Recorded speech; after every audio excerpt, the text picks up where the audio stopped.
Namo tassa bhagavato arahato samma sambuddhassa. Namo tassa bhagavato arahato samma sambuddhassa. Namo tassa bhagavato arahato samma sambuddhassa. Buddhang dhammang sanghang namasami. Respect to all of the Theras and Mahatheras and Sangha members here today. Lumpur Cha, in recollection of Lumpur Cha, overwhelming feeling for me today is one of deep gratitude, just a profound gratitude for everything that has been a manifestation of this one person's life. Sometimes it's easy to feel like our lives are just insignificant, small, we don't really matter. But you see, one person, just one person dedicating themselves with persistence and wholesome intention, and it was amazing. It was really amazing the effect that this one person, Lumpur Cha, has had on the world. So we're here to commemorate 100 years since Lumpur Cha's birth. 100 years ago. 100 years ago in Europe, they were recovering from this horrible war. A whole generation of young men died mostly uselessly, and followed by poverty and depression, and then an even more horrific war. Meanwhile, in Thailand, they were experiencing the greatest proliferation of Buddhist meditation masters at the time. Lumpur Cha, his teachers, Lumpur Man, Lumpur Kinari, his many contemporaries, we call Kruba Ajahns. Together they formed the greatest collection of Buddhist teachers and enlightened masters on the planet at that time. And I think even equally as important, they left behind this legacy of a training of very high standard, so that tens of thousands of others, people who were also dedicated, could follow in their footsteps.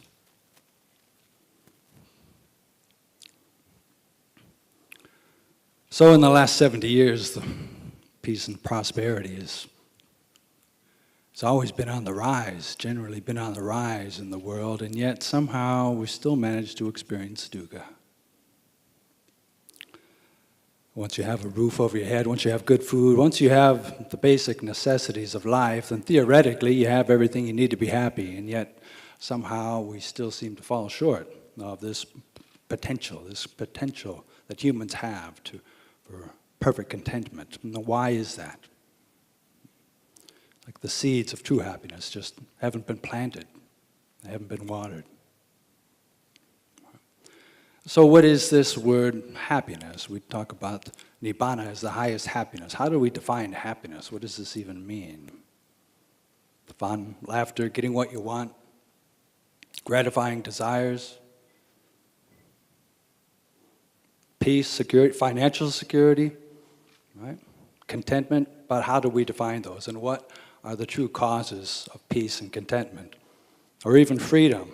When we talk about freedom, I mean, what are the true causes of freedom? And when we talk about freedom, what is it that we're actually free from?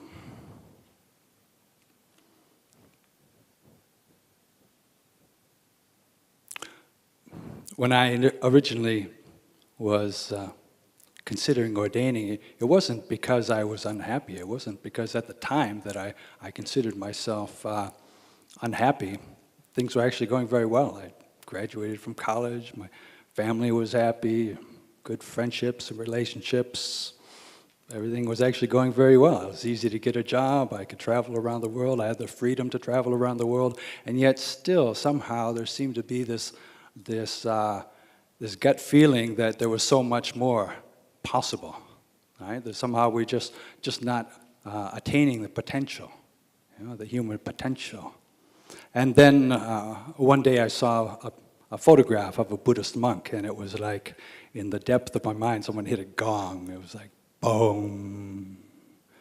And I thought, well, I should really pay attention to that. And later on, I was staying at a Buddhist center, and Ajahn Chah's first English book came out. It was someone who wrote a collection of Ajahn Chah's teachings, but it described the lifestyle. And as soon as I read that, I thought, wow, now that's something. And then I made my way to Thailand. And when I first met some of these senior monks, many of whom are here this weekend, I thought, now there's an example to follow, an example of real integrity.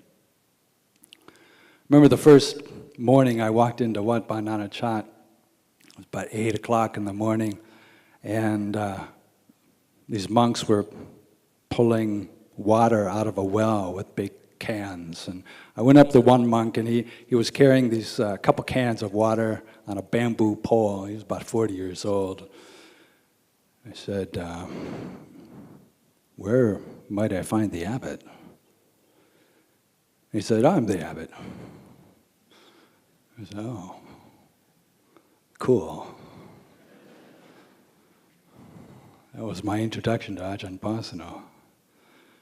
And it just got better from there. Within a few months, I was in Anagarika, and we were on our first trip into Daudam, this remote jungle. And at that time, nothing was built. There were no kutis, no diings, nothing. It seemed like no paths even. It was just a wild jungle full of wildlife, and I was there as an Anagarika with all these monks, and it was just the most inspiring time that I had ever had. I mean, you had these wonderful examples of people dedicating themselves to the practice. You're living in a jungle. It was this great adventure surrounded by wild animals. It seemed like it could have been the time of the Buddha. I was only in Anagarika, but I was already in bhikkhu heaven. So I found that the forest tradition then offered this systematic way to understand ourselves and purify our hearts. I mean, in the beginning, our minds are a mess. It's just the way it is. You know, we're just like fish swimming in this water of moods and thoughts and emotions, and it's very difficult to see, very difficult to get an objective perspective on it, because we're just immersed in it. Gradually, with meditation and the whole lifestyle and the practice, and you start to get a bit of a perspective, at least enough to see that, wow, my mind's really out of control. And then gradually, with persistence, you get a bit of distance, and you are able to see thoughts merely as thoughts, and moods simply arising and passing away. And then you start to gradually get a sense of the silence, you know, in between thoughts, the silence around the mind, the silence of the mind, the spaciousness of the mind. And then that begins to grow, and then that becomes normal. And then within that, it's like you have a sphere of silence around you, and then a thought arises, or a mood arises, or a defilement arises, or even a wholesome thought arises, and you can see it and you recognize it. So then you can take this further and further. The mind becomes brighter and brighter, but it's this state of being solid and peaceful and still, but still seeing, hearing, smelling, tasting, touching, and cognizing. Gradually wear away defilements day after day, day in and day out. So mastering meditation was a very important part of Luang Por Chah's training, but by no means was it the only part of his training. There was no Luang Por Chah meditation technique. I mean, his technique was much more broad than that. So approaching it with the right attitude and just practicing in daily life. How do we approach everything in daily life? How finding opportunities from the time we wake up in the morning until the time we go to bed at night to how can I challenge my defilements, right? Once the mind is peaceful and stable to whatever extent we're able to manage, then we start to question, who is this that I identify with? All the things that we created an identity around. Start to challenge that, all these assumptions.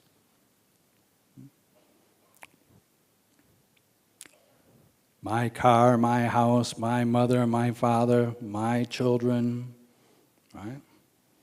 We create an identity over and over again with nearly everything we do. My body, my feelings, my emotions, my opinions, right? On and on and on. My. And we really start to take a look at that, and in what real way are these things ours? So the delusion around the sense of self is gradually undermined, not just through a meditation practice, but through everything we do in daily life. That was one of the great legacies of Luang Por Chah, was this emphasis on training in everyday life. Sometimes people think monks that don't have daily life, I don't know how they visualize monastic life, but they think, they leave the monastery, okay, I'm going back to the real world now and practicing in daily life. Well, we have daily life too. And we have to practice with that. We have to learn how not just to meditate while we're sitting cross-legged with our eyes closed, but then to extend that into walking meditation with our eyes open. Potential for distraction is so much greater, and then extend it into other activities throughout the day. I mean, you take eating, for example, right? Once you've done sitting meditation, walking meditation, you learn how to do eating meditation. Eating meditation is a very popular form of meditation, but not many people do it very well. So eating meditation, for example, tomorrow when you go down, you see all these tables laden full of food. At that point, it's just shape and color and perception, right? You haven't even tasted anything yet.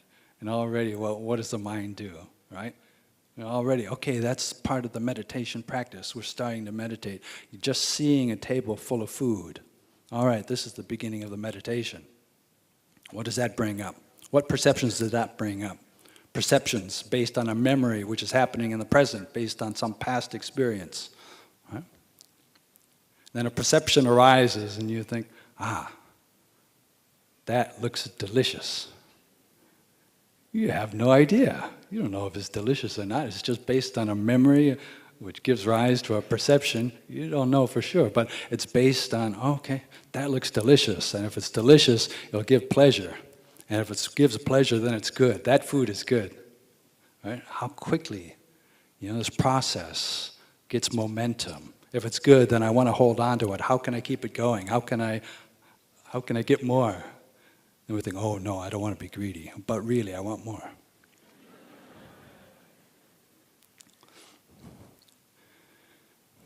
So even just how we eat, how we approach eating says so much about us. And we learn so much about how we approach the rest of the things in life. Right? And once you finally take, let's say you take the right amount, not too much, not too little, you sit down. Now, this is your meditation object, right? The monks, of course, we come back and we reflect on our food, and then our bowl full of food is our meditation object during this time. So then before you take your first bite, you can practice like this tomorrow. Before you take your first bite, is there any gratification there? Huh? Is there any expectation there? Huh? Before you, and even, what do you take as your first bite? You take your favorite thing, you save your favorite thing to last? Or do you just go for whatever is closest?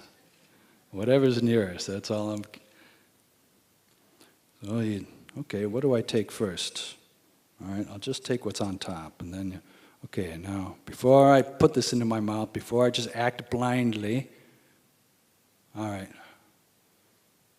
do I expect gratification from this? Okay, yeah, there is some expectation there. All right, put it in your mouth. Then there's this explosion of, especially with the first bite, explosion of sense contact, right? So we pay attention to that. And maybe you're only about a third of the way through chewing that, and then what happens? Are you starting to look for the next bite already? Now wait a minute, you're only a third of the way through the first bite. You still have a lot of chewing to do. There's still a long ways to go there. Right? But so much of life can be like that. We just pay attention to the exciting part and the first part, and then we don't even pay attention to the middle part and the end. We just keep looking for the exciting part of the new bite. Try to recreate that explosion. So how much of life is like that? I mean, we really learn a lot about ourselves, just how we relate to life through these simple acts of, experiencing the exciting part, the new part of some sensory experience. But then, if you really follow it through, just one bite to completion. The middle part is a bit more boring. By the end, it's like tedious. It's like, come on, let's get this over with. I want the next one. Right? But at least you start to see one part of life in its entirety. Right? Instead of just paying attention to the exciting parts, the gratifying parts, you see one process from beginning to end. So in daily life, there's so many ways to practice. Now in the monastery, we're encouraged not to speak too much. Not necessarily to keep silence, but not to speak too much. And then just the whole practice around speech, when to say something, when not to say something. If you want to express an opinion, when to say it and when not to say it. We have certain standards. Right? Of course, if it's not true, then don't say it. If you know it's not true. But even if it's true, that doesn't necessarily mean it's beneficial to say. So we have these standards, and it's a practice that we can refine through our whole life. Modern daily life practice, computers, talk about dukkha. Now,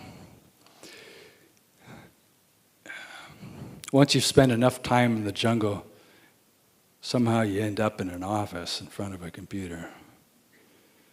And you think, well, okay, I'm going to have to learn how to make this into Dhamma practice.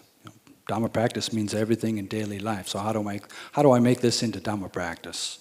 Okay, first of all, using the computer, right? Don't lose touch with your body. Basic satipatthana, keep awareness in your body. It's so easy to get sucked into a screen and lose awareness of your body. So try to keep awareness of your body. Paying attention to your posture. And then periodically, just stop. Right? Just stop, close your eyes, and take 3 deep breaths.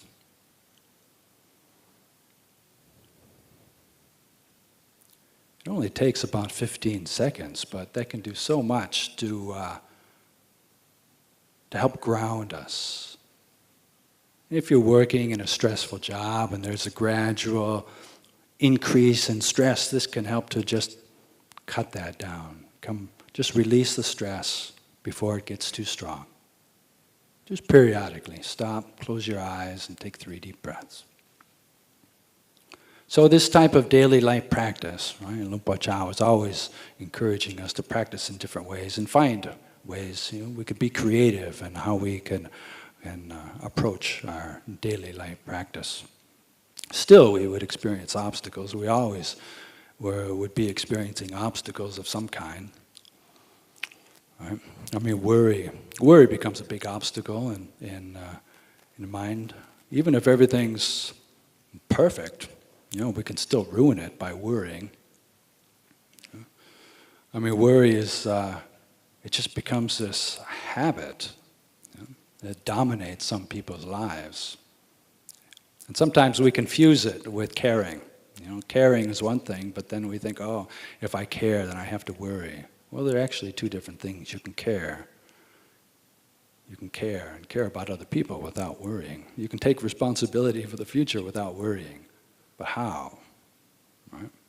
The habit becomes so strong. And then it's essentially based on fear. Some scenario arises in our mind, some future scenario, and then we, relate to it with aversion or fear. We don't want that to happen, right? And that just becomes a habit that goes on and on. So how do you overcome this? Well, I found what helped me a lot was for many, many years when I lived in New Zealand. I still live in New Zealand, but especially the early years that I was there, every year I would take 1 month off and go tudong. Tudong with just start in some place in New Zealand, usually quite a long ways away from the monastery, and then I would have 1 month to get back to the monastery. Sometimes alone, sometimes with another monk. And of course we have no money, no car, no vehicle, can't carry food, and no fixed plans. Right? This was the very important one, no fixed plans, so that there wasn't like a series of people that I knew whose houses I would go to, so I was assured of something stable and reliable. No, nothing like that. Every day, you just don't know where you're going to get your food. You don't know where you're going to sleep. And if you're prone to worry, that is no fun at all. You just worry all day long. Where's my next meal going to come from? Right? Where am I going to sleep tonight? You just worry, how am I going to get back to the monastery? Right? So the only way to be at peace and enjoy that is just to learn how to trust. Learn how to trust in the results of the good karma that you're making. If your intentions are pure, then just trust in the results. So I gradually learned how to do that, and then just not worry. It's like, okay, well, if I get food, fine. If I don't get food for a couple of days, I can still be fine. If I have to sleep on the side of the road, that'll be fine. If I have to sleep in a park, that'll be fine. But in the end, I never went hungry. In the end, everything worked out. And not having any fixed plans, things actually worked out better, much, much better than I ever could have planned. So that helped me overcome worry, and then coming back to the monastery, having to make future plans, but still, there was a sense of, you just trust. Trust in your intentions, wholesome intentions and motivations, and the law of karma will take care of the rest.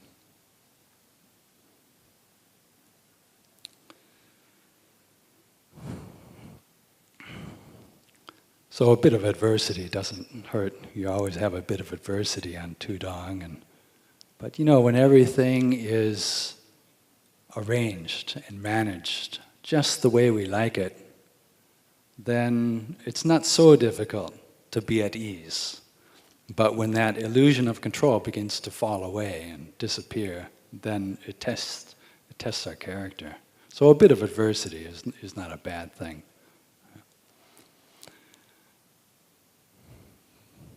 But when everything is going well, it is important to remember and be grateful, just to recognize the good things that are happening in our life. I mean, it's so easy to sometimes focus on the negative, when actually there's a lot of very wonderful things, wonderful people in our life that sometimes we may take for granted. But this is a very fragile situation as well. There's one man staying at our monastery right now. He's a wonderful man, but he's like, Ajahn, what's all this talk about dukkha? Suffering, it's all suffering. I think my life is great. I'm having a wonderful time, I'm very happy with friendships, and everything's going great, it's going wonderful. Right? Well, what's all this talk about suffering and suffering? So, dukkha, unfortunately, has this reputation of being translated as suffering, but it's so much more than that. Of course, misery and suffering exist in the world, but it's not always that way. Sometimes everything is great. But you know, even when everything is wonderful, even everything's perfect, you got everything you want, everything's perfect, right? Young, healthy, strong, got friendships, everything's just perfect. Still, there's this little bit of sadness that when you realize that you can't hold on to it, you can't make it last. So that's dukkha too. And then things happen. You know, things are going great for a while, and then things happen. Things change. We had this one man staying at the monastery recently, and he was so happy. He had this wonderful, actually very wonderful wife. And then she was only in her mid-30s and suddenly diagnosed with lung cancer. But never smoked a day in her life. Within 2 years, she was dead, and he was just left with these young children, kind of devastated. It really took him a long time to work through that. Things happen, even when everything seems to be perfect. Right? One of my cousins, through high school, he was so popular and good-looking. He was just like one of these, seems to have it all, and then in his early 20s, gradually he started to get schizophrenia. It's like, wow, things happen. You know? Even my sister, went to home to visit about a year and a half ago. Went home to visit. My sister was strong, full of life, and then within a year, you know, when I went back to visit again, she'd been diagnosed with cancer, and he was just frail. You couldn't believe how frail. And then shortly died after that. So life is very unpredictable, and this, you know, even when everything is going very, very well, Dhamma practice prepares us, right, for change. Right? You just never know what's going to be coming up. So this Dhamma is really about finding this place of stability in an unstable world, finding a reliability in an unreliable world. Experience enough in life and you just see how unreliable the conditioned world is, and if you're really looking for contentment, then your heart just turns somewhere else. It has to find. It's still looking for contentment and happiness and peace of mind, but it has to turn somewhere else, and that's where we come in contact with the Dhamma and the Triple Gem. No, we have so many amazing examples, these disciples of Luang Por Chah who are here today. I mean, it's very humbling to be in the presence of so many great teachers, people who I've considered to be my teachers even since I first encountered the forest tradition. So these are very good examples of a life of integrity, and I think as much as anything else, the Sangha that you see here and all the lay practitioners and all the teachings that people are practicing in their daily life, this is Luang Por Chah's legacy. So I offer this for your reflection today.